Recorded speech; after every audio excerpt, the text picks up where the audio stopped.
Caris, my heroine, is somewhere in the nunnery. Merthin, who wants to marry her, runs in here looking for her, and he comes into the cloisters, and he looks around.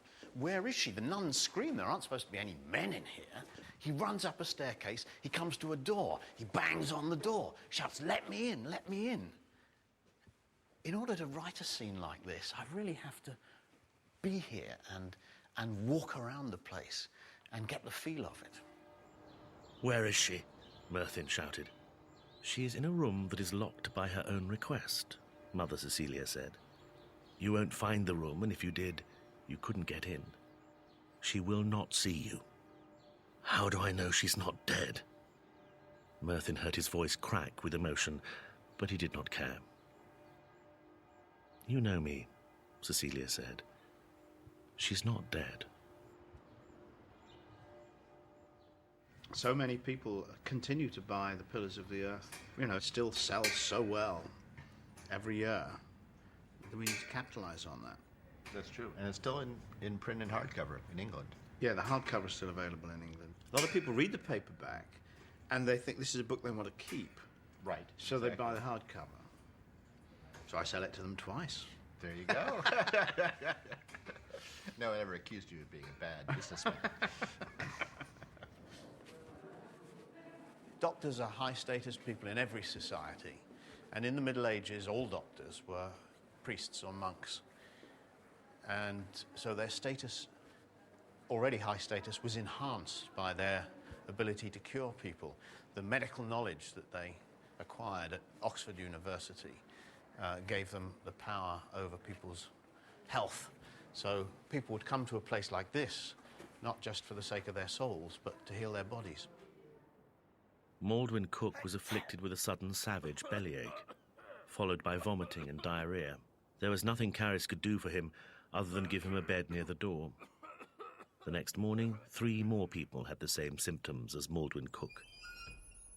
The floor of the hospital was filthier than usual, and she had it swept and swabbed. Then she went to the service in the cathedral.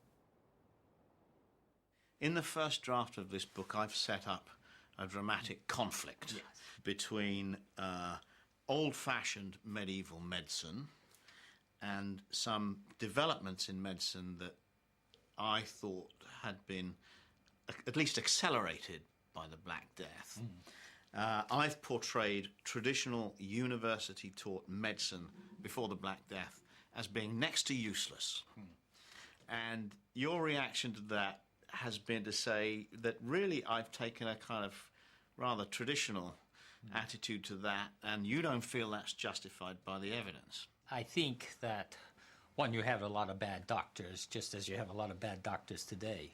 But when you read a text that still reflects the training, the rigorous university training in medicine that one can find in Guy de Chauliac, you realize that there was a method.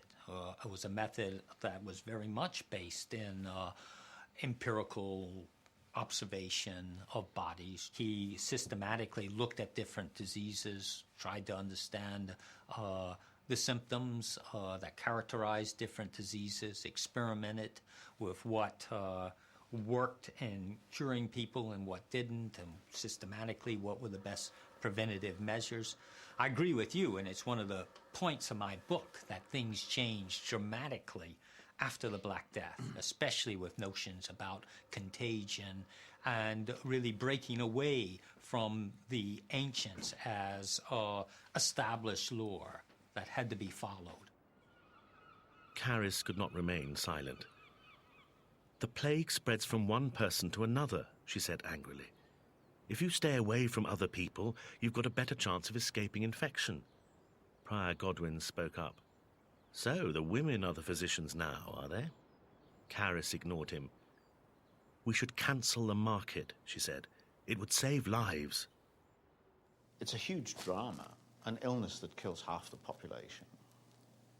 It's not positive in the way that the cathedral was something that they all decided to do together, and this is something they all have to react to. In fiction, you know, the drama is between characters. You know, although when you have the Black Death, there are people who disagree about whether it should be treated this way or that way. The real powerful character is the illness itself. This cloistered, privileged world wasn't immune from the Black Death. And when the plague struck, the monks and nuns, who were the doctors and nurses of the Middle Ages, faced a terrible decision. Did they stay and take care of their flock and risk catching the plague themselves? Or did they flee?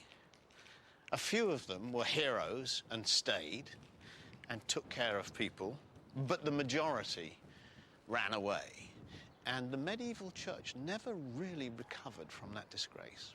I mean, one of the things these kind of books need is they need a certain amount of, violence and confrontation. And you don't kind of get too much of that with the Black Death. I mean, people die quietly. So many people have to die just for plausibility. Yeah. That if I need somebody to die during this point, then it's just plausible that they should die of the Black Death. Yeah, it's plausible, but it's not dramatic. It's not satisfying. Yeah, you're right.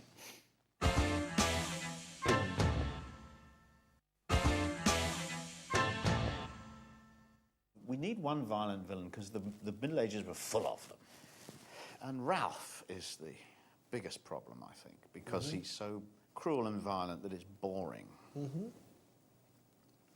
And you've suggested that maybe give him another dimension, he would be very fond of his animals, his horse and his dog, which I think is quite nice because I quite like the idea of somebody who's horrible to human beings being very sentimental It's about also pets. so typical of the at least of the English country gentleman. I mean, that's Ralph looked at the water. It was flowing west, showing that the tide was going out, but it was still too deep for a man to wade.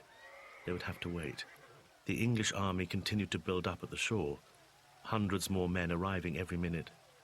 If the king had tried now to turn the army around and go back, the confusion would have been nightmarish. There was no turning back, Ralph realized with fear in his heart. The English had to cross the water. He studied the far side, trying to figure out how many French were on the north bank. In my book, Ralph Fitzgerald, the fictional character, is with King Edward III in France, and the English army's in trouble at this point, isn't it? Yes, it is. I mean, they've been running ahead of the French army since they crossed the Seine about 12 days earlier, and the French are catching up, and they know they have to get across the Somme. And as Ralph Fitzgerald looked across the estuary of the Somme, I've said that he saw a French force on the other side of several hundred men, and that's the first mistake that you found in my first draft. 2,000 or 3,000 at least, probably. Although the numbers aren't exact, but it's more than a few hundred, significantly more than a few hundred, several thousand. Which makes Ralph's situation here even more scary, because the English army, they found the crossing. They know they can get across, they can wade through the shallows, and they must have been sitting ducks. You would be as soon as you came within range of the crossbowmen on the other side. Absolutely. As the English came closer to the shore, the accuracy of the Genoese improved, and the bolts landed with greater power. There was nothing he could do to protect himself, he realized, with an apprehension of doom. Either he would be lucky, or he would die. The air filled with the awful noise of battle, the swish of deadly arrows, the curses of wounded men, the screams of horses in agony. People pay £1 million or £2 million for a painting of a horse by Stubbs, and this is something that the British aristocrats. I don't know who else is paying £2 million for these horse pictures, but they've got to be very rich British. And I'm sure this goes way, way back. But once again, it's not enough. It's good. It's a nice touch. But I think he's still too simple. My second mistake that you've noticed is that I've said the crossbowmen were using steel bows that needed to be cranked so that it took two men to crank them. And apparently that's a mistake. The crossbows that the Genoese would have had here would have been single-person bows if you cranked and operated by one person. It seems kind of a miracle that the English just weren't totally wiped out. It is. I mean, it's quite astonishing. I mean, it's It's the sort of thing that if you described and you didn't know it had happened, you'd think that it... You think some author had made it up? Another part of the French army were in their rear Yeah. as they were going into the water. So part of it is that the English had just had nowhere to go. No, so you They had to fight go on. forward. Yes, absolutely. And that's a great motivator. At this point in the battle, he felt no fear. Instead, he was possessed by an exhilarating rage that drove him to kill as many of the enemies he could. When battle was joined, time stood still, and he fought from moment to moment.